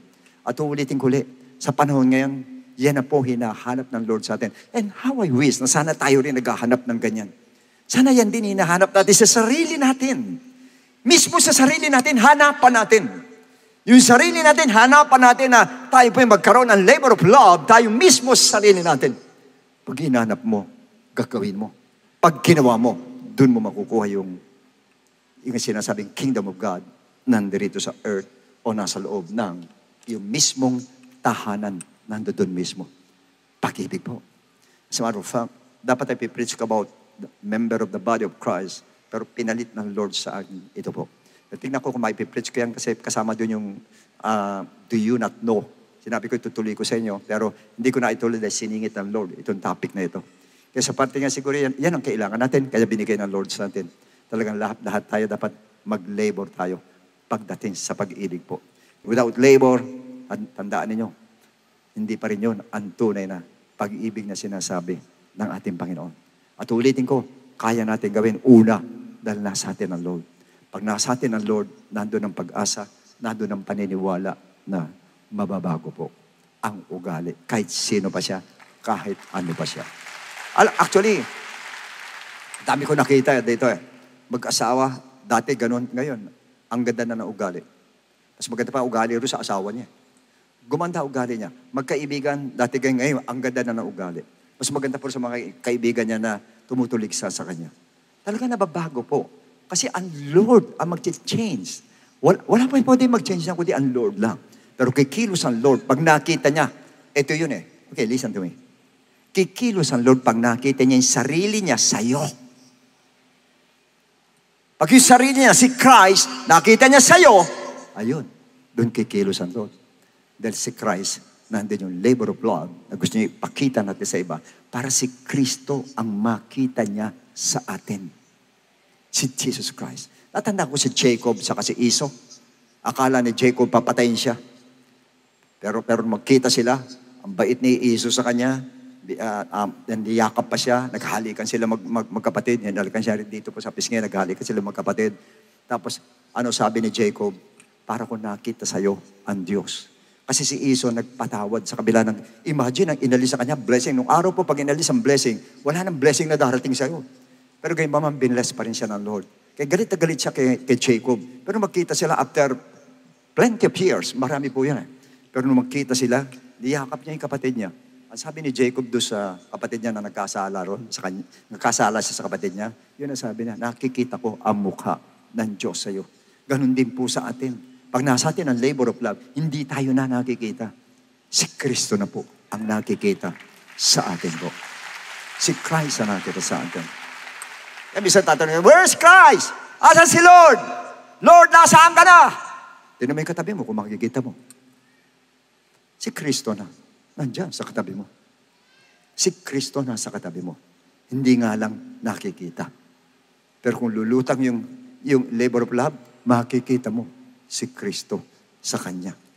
Ang daming Kristo niya pag nagkaganon po tayo, makikita natin talaga si Jesus Christ po sa ating anyo o sa image po natin. So, purihin ang Lord, mga kapatid. Hindi ko nahabaan yung sabihin ko po, pero sana po naibigay sa inyo ang mensahe ng Lord. And hopefully, brothers and sisters, sana hindi lang po tayo nakinig. Sana po apply natin. I challenge you, all of you, I challenge you. Subukan po natin yung labor of love. Makikita nyo.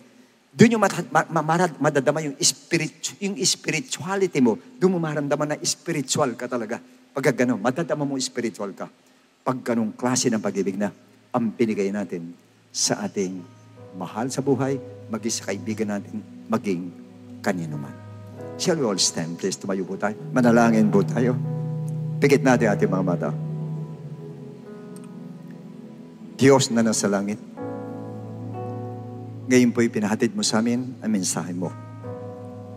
Mensahe ko tutuusin po, napaka-imposibleng gawin sa ganitong panahon, sa ganitong pagkakataon, na mga tao po ay naguguluhan, ang mga tao po ay nagkakanya-kanya, ang mga tao po nandun ang galit, nandun po kumisan pati kalupitan, nandun po pagwawalang bahala sa kapwa niya.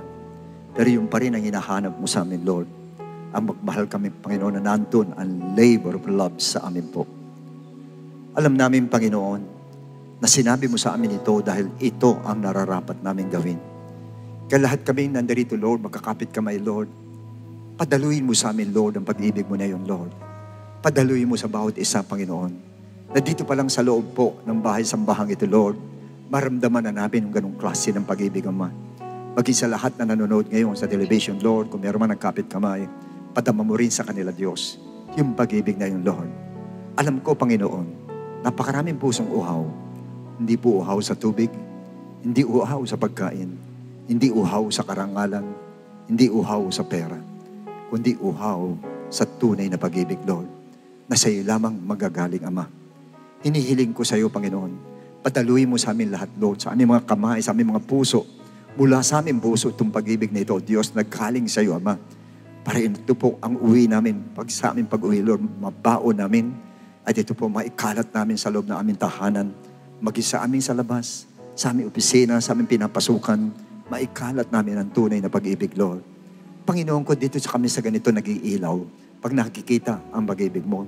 Dahil ang pag-ibig mo nagbibigay ng daan, Panginoon. Ang pag-ibig mo nagbibigay ng pag-asa sa amin, Lord. Ang pag-ibig mo nagbibigay ng lakas sa amin lahat, Panginoon ko. Katulutan mo, O Diyos, lahat kaming nandarito, Lord, daluyan mo ng ganung pag-ibig, Lord. Ang pag-ibig, O Diyos, nandun ang labor sa kabila ng aming emotion na sasaktan. Minsan pati physical, maging aming kaisipan, O Lord, ay nahihirapan, Lord. Pero patuloy pa rin kami nagmamahal. Patuloy pa rin kami umiibig, O Lord, hanggang sa ang taong iyong Panginoon ko'y maging katulad mo, O Diyos. Inihiling ko to sa iyo, Panginoon, na lahat kami turuan mo, tulungan mo, Panginoon, na maipamuhay po namin para makuha namin ang tunay na kapayapaan sa mundong ito, Ama. Wala na pong tunay na kapayapaan ngayon, Lord. Ang kapayapaan ng tao ay nasa pera, nasa mga luxurious things, Panginoon, sa mga bagay na material, Lord, na hindi naman tunay na kapayapaan, Lord. Yun mga pansamantalang kapayapaan lang, Lord. Ang tunay na kapayapaan manggagaling sa puso, Panginoon, sa pinakanakalooban ng puso namin, Lord, sa pinag-uugatan ng puso namin, Panginoon, doon manggagaling ang kapayapaan, Lord. At yun ang gusto namin mangyari, Panginoon ko, na sa iyo lamang makukuha, Ama.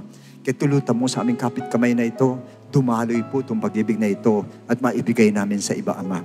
Gusto namin makita sa amin, ikaw, Panginoon. Ikaw makita sa amin, hindi kami, Panginoon. Takpan mo kami, Panginoon, para ikaw makita sa amin sa magitan po ng pag-ibig na ikakalat namin, Panginoon. Maraming salamat, Lord. At umaasa po ako, Panginoon. Lahat kami nakinig ngayon, pati sa mga nakinig sa television at makikinig pa, Lord, ay tumaloy po itong pag-ibig na ito. At magmula sa araw na ito, Panginoon, ito po ambisyonin namin, Panginoon. Ito i-aspire namin sa iyo, Panginoon, na magkaroon kami ng itong pag-ibig, maikalat namin, Panginoon, sa iba pa, Panginoon ko. Maraming salamat, Lord. Ngayon pa lang nadadama na namin ang kapayapaan. Ngayon pa lang nadadama namin, Lord, na napuno ang puso namin ng pag-ibig mo, Lord. Dahil alam namin kung gaano mo kami kamahal, Panginoon. Alam namin sa kabila ng kahinaan namin, Panginoon. Sa kabila ng mga kasalanan, Panginoon. Sa kabila ng pagsalangsang namin sa iyo. Kando pa rin ang pag-ibig mo sa amin. Pinapasan mo pa rin kami, Panginoon. Tinitiis mo pa rin kami, Panginoon ko. At long suffering na sa iyo, Lord. Alang-alang sa amin, Panginoon ko. Kaya wala kami maibibigay sa iyo, kundi sobrang pasasalamat, Lord. Maraming salamat, Lord, sa patuloy na pagtitiis mo sa amin, sa patuloy na pagbitbit mo sa amin, Panginoon. Maraming salamat, Lord. At lahat na ito, Panginoon ko, aming babaunin sa aming puso para paglabas po namin dito ay maikalat din namin sa iba, Ama. Maraming salamat, Lord. And this we ask in Jesus' name. Amen and Amen.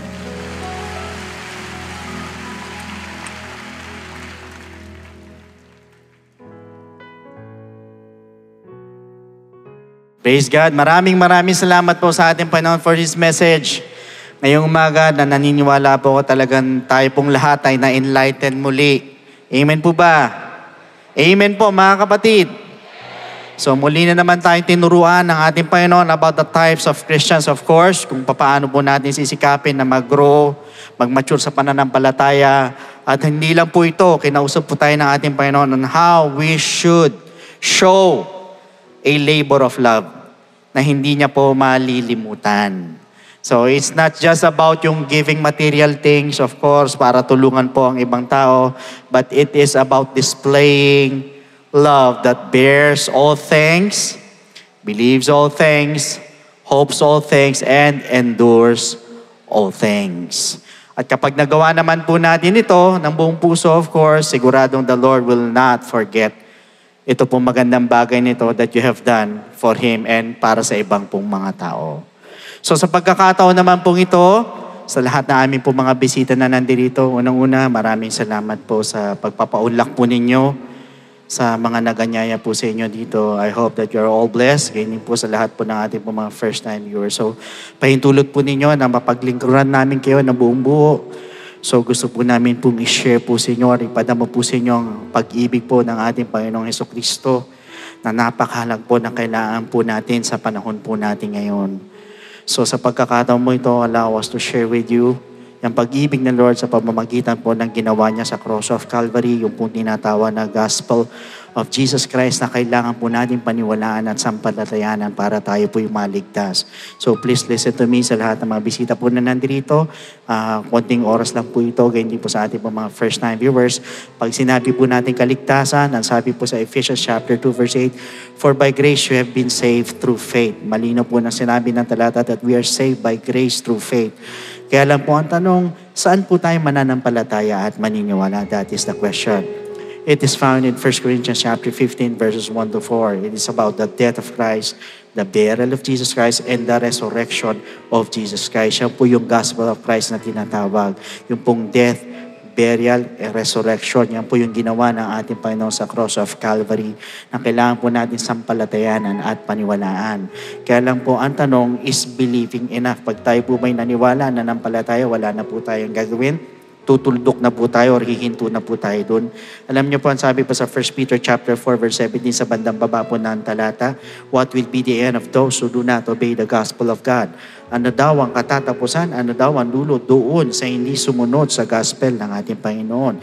So sa madalit sabi, the gospel of Christ must be obeyed. Pag tayo nanampalataya, tayo po'y naniwala, kailangan lakipan po natin ng pagsunod. Hindi po tayo matatapos sa believing, but rather we need to obey the gospel of Jesus Christ. Kaya lang po ang tanong, how will you obey? It is found in the book of Acts chapter 2 verse 38. Unang-una, tayo po'y magre-repent. Hihingi po tayo ng tawad sa ating mga nagawang pagkakulang, pagkakamali sa ating Panginoon, sa ating mga kasalanan. We're going to ask for forgiveness. We're going to confess our sins. At naniniwala po ko, kahit pakiramdam mo, ang dami mong kapalpakan, o ikaw na yung pinakamaruming tao sa balat ng lupa, yun ang feeling mo. But you know what? As long as nandun yung genuine repentance sa ating pong mga puso, dahil yan po yung tinitignan ni Lord sa atin, yung ating pong taos-puso na pagsisisi. Believe me, the Lord is willing and able to forgive your sins. Diyan din po papasok ang ating pong death to sin. So yun po yung unang step, we need to repent. Second, we need to be baptized in the name of Jesus Christ. So tayo naman po ibabautismon sa tubig.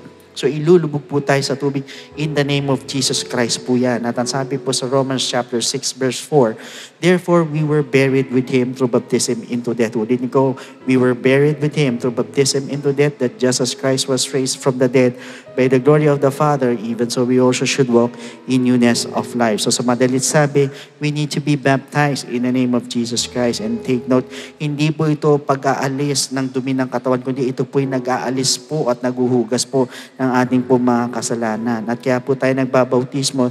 Bakit? Kasi po para bagang inililibing natin ang ating mga kasalanan, kasabay naman po ng paglilibing kay Kristo. Yan po yung pangalawang step. We need to be baptized in the name of Jesus Christ. And the third step is, we need to receive the gift of the Holy Spirit. Diyan po papasok ating transformation, ating pong regeneration na nabanggit po sa Romans chapter 8 verse 11, ganyan po sa Titus chapter 3 verse 5. In fact, once we receive the gift of the Holy Spirit, we're also receiving power. Power saan? Aminin nyo man hindi, lahat tayo may kainaan. Ang hirap magbago sa ating po mga sarili. Minsan babago ka 1 buwan, 2. Susunod na panahon, bumabalik tayo sa dati natin. Bakit? Sarili mo lang eh. But you know what? Once you receive the gift of the Holy Spirit, yan yung sinasabing power. Power saan? Para mapagtagumpayan yung lahat ng ating pong nangakahinaan. At yan din po yung magpapaalala po sa atin para makasunod po sa kalooban ng ating Panginoon. So ito pong tatlong ito ay kailangan maganap po sa ating pong mga buhay. Unang-una, we need to repent. Second, we need to be baptized in the name of Jesus Christ. And thirdly, we need to receive the gift of the Holy Spirit, and that is what we call the good news, and that is the gospel of Jesus Christ. So at this moment, sa lahat po ng magbisita na nandito, pwede po ba na itaas natin na ating dalawang kamay bilang tanda ng pagsuko sa ating Panginoon? Yuko natin ang ating mga ulo. Ganyan po sa lahat ng mga first-time viewers, taas natin yung kamay natin, yuko natin ang ating mga ulo. At sumunod po kayo sa maikling panalangin ito ng pagtanggap na nandun na buong puso na humihingi po tayo ng tawad sa ating Panginoon. Tayo po sa likod, pag-pray po natin sila. Panginoong Hesus, lumalapit po ako sa iyo bilang isang makasalanan. Patawarin mo po ako sa lahat ng aking mga pagkakamali at pagkukulang. Sa oras na ito, tinatanggap po kita bilang sariling tagapagligtas. At tinatanggap po kita bilang Diyos ng aking buhay. Naniniwala po ako na ikaw ay namatay, ikaw ay inilibing, at sa ikatlong araw ay nabuhay na magmuli. Tulungan mo po ako makapagsimula ng bagong buhay. At idagdag mo po ako sa iyong kaharian. Maraming salamat po sa pangalan ni Jesus. Amen. So yan po yung first step. Para sa pangalawang step, andyan naman po ang ating po mga telephone number sa baba po na mas screens po ninyo. Pwede po kayong tumawag dyan para makapagpa-schedule ng water baptism or otherwise. Mag-message po sa ating pong FB page, sa ating pong Facebook, at para mabigyan po kayo ng further instructions. So meanwhile, here's our beloved Pastor Norma for the additional message and benediction. So once again, God bless every one of you, and to God be all the glory. Alright, palakpakan po natin ang Panginoon sa mga bisita po natin na lumapit po sa harapan. Tunay nga po na dapat po natin silang ipag-pray. Salamat din, Pastor Luz, sa mensahe ng kaligtasan. Alright, tayo pong lahat ay dadako sa ating pong offertory. 2 Samuel chapter 24. Then the king said to Araunah, "No, but I will surely buy it from you for a price. Nor will I offer burnt offerings to the Lord my God with that which cost me nothing."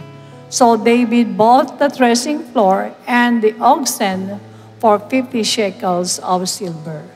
Tunay nga po na sa buhay po ng isang tao, hindi po natin kasi masasabi na lahat po ng ating gagawin ay tama at hindi mali. Kuminsan, alam na rin po natin na mali, pero pinipilit pa rin natin ng gawin kung ano yung gusto natin. At sa istorya na to, si David po ay nakagawa ng kasalanan na kung saan pinabilang niya ang lahat ng mga tao doon sa kanilang bansa. Which is ito po ay violation sa commandment ni Lord. So after doing the error o yung mali, doon nagsalita ang Lord sa kanya. Nagsisi si David, pero tapos na. Nagawa na niya yung kanyang kasalanan. Kaya pinapili siya ng Lord, ano bang klaseng parusa ang gusto mo? So, sa parusa na yon nakita niya, naging mabigat ang kanyang kalooban dahil nakita niya marami ang namatay doon sa pinili niyang parusa. Kaya, merong pinadala ang Lord sa kanya na propeta na kung saan kinakailangan niya maghandog sa ating Panginoon. Kaya lang sa kanyang paghahandog, como siya'y hari, sabi ni King Araunah, ay sa'yo na yung pong lahat yan. Huwag na kayo magbayad. Pero ano ang sabi ng hari? No, but I will surely buy it from you. Gusto kong bilhin yan sa'yo, sapagkat ayokong mag-alay sa Panginoon ng cost me nothing. So, ganun po yun. Merong parang pag-aalay na nag-aalay ka para mapatawad ka sa naging kasalanan mo. At marami pong naapektuhan mga tao. Maging tayo sa loob ng tahanan, sa loob ng pamilya. Marahil meron tayong nagagawang kasalanan na alam natin na kasalanan na kinakailangan natin maghandog sa ating Diyos. Sabi mo, Lord, alay ko po sa inyo para po mapatawad mo ko nang hindi po maapektuhan ang mga mahal ko sa buhay. So, meron pong ganong kasalanan. Kaya, ngayon po, magbibigay tayo sa Panginoon ng buong pagmamahal, merong kagalakan sapagkat alam natin na kahit anong kasalanan na nagawa mo, kung yan ay kukumpisal mo at pagtatapat mo sa Kanya, tayo ay mapapatawad pa rin. Kaya sa pagbibigay po natin, nandiyan po ang ating pong announcement. For complete details of our online giving, please refer to the ways and means to give dyan po sa ating AVP. Maraming salamat din po sa mga kapatiran walang sawang sumusuporta sa ating mga gawain. Also, tune in to our Servants Force devotion every Tuesday, 7:30 p.m. via an exclusive link for our new series entitled The Godhead. This is also part of the OGEP 101. And the church is also in need of a project-based visual effects artist. You may send your resume and portfolio at the email flash on the screen, or you can also contact the number provided. Tumayo po tayong lahat. Sabi mo muna sa katabi mo, I'm blessed. Kasi po, dumating tayo, dapat masaya at aalisin tayong masaya na nakausap natin ng ating Panginoon. Kung sakasakali man ang wala kang love na nagle-labor, ngayon, tinuturo ng Lord na yung pag-ibig mo, dagdagan mo naman ng labor. Gayahin natin ang ating yuko natin ang ating mga ulo. Let us pray. Dakilang Ama, maraming salamat po sapagkat alam namin na bawat isa sa amin ay may pag-ibig. Dahil kayo ay pag-ibig. Kaya lang, nagturo ka sa amin na kung yung bang pag-ibig namin ay nagle-labor. Sapagkat ang pagle-labor po sa pag-ibig ay hindi po biro. Ano mang problema ang danasin mo, it bears all things. Believe, hope, endure all things. Kaya tulungan mo po kami na maging buhay ang pag-ibig namin. Na ito po ay nagle-labor, nahihirapan, ngunit hindi nawawala ng pag-asa. Kung ano ang katangian mo, Panginoon, hangad namin na mapasa amin lahat. Dahil kayong Ama namin nasa langit. Maraming salamat sa pangungusap mo sa amin, sa aming beloved Bishop na patuloy mo ginagamit upang linangin ang aming kaisipan, ang aming puso't kaisipan. Nawa ang salita mo't katuruan ay tumimo sa aming puso't isip. May pamuhay po namin ito. Nang sa ganon, marami kang blessing na ibibigay sa inyong mga anak. Maraming salamat po sa iglesia nito na patuloy mong ginagamit upang maturuan kami kung paano ka namin lulugurin. Ganon din po, O Diyos, dalangin namin ang bansa namin. Tulungan mo po kami, huwag mo po kami pahintulot sa mabigat na pagsubok. Huwag mo kami pahintulot sa kaguluhan sa gera. Iunat mong iyong mapagpalang kamay at baspasa mo po kami lahat. Tulungan mo po mga kapatiran na may sakit. Iunat mong yung mapagpalang kamay at pagalingin mo po. Tulungan mo po nasa emotional problem. Ayusin mo po ang kaisipan. Alisin mo po ang lahat ng mga marumi sa kanyang puso. Ganon din po, O Diyos, tulungan mo po ang mga nangangailangan ng pananalapi. Buhay na buhay ka. Ibigay mo ang pangangailangan nila. Maraming salamat po, Diyos. Ingatan mo po ang bawat isa sa pag-uwi. Sa magdalangin namin sa nag-iisang pangalan ng iyong anak na si Jesus.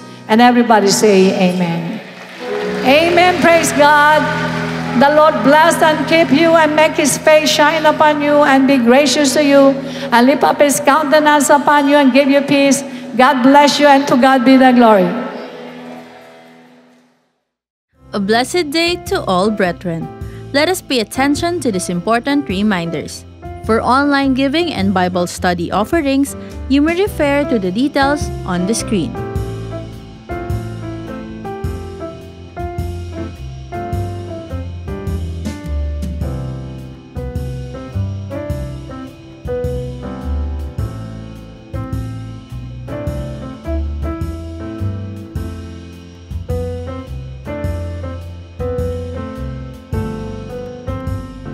Kung nais niyo pong magpa-schedule ng baptism or one-on-one counseling, you can call us via the contact numbers flash on the screen o mag-send ng message sa ating Facebook page. Support our church and our mission. We are delighted to share these church updates. Experience God's presence and be edified by His Word at our on-site worship service.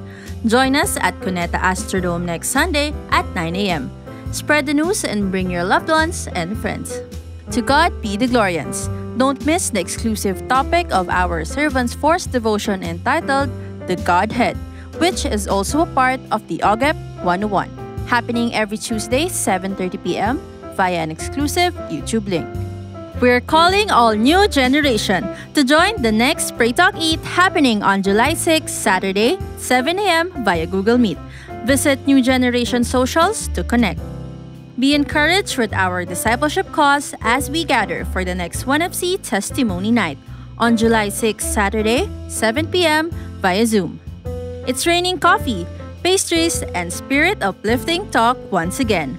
Don't miss out Yopper's most anticipated Grand Coffee Talk, happening on July 13, Saturday, 8 a.m. at Gilgal Church Center.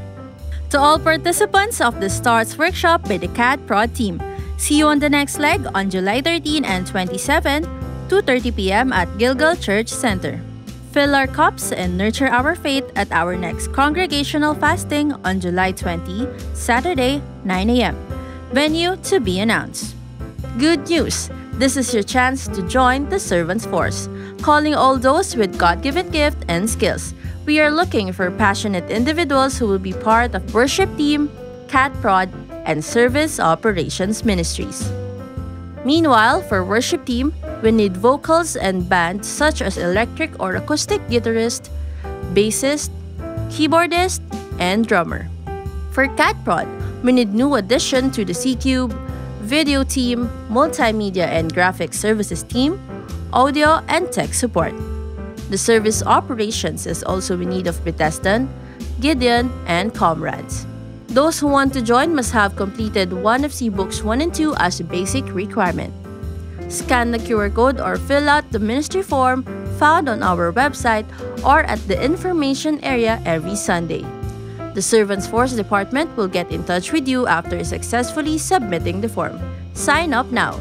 IDO for Music is now available on Spotify, Apple Music, Deezer, Amazon Music, and other digital platforms. Use IDO for Songs on Facebook, Instagram, and TikTok. Our church merchandise are up for grabs. Our very own calling card and sticker are available for purchase. We encourage you to visit our church kiosk located at the entrance to purchase. To order, you can also contact us via our Facebook page or the numbers flashed on the screen.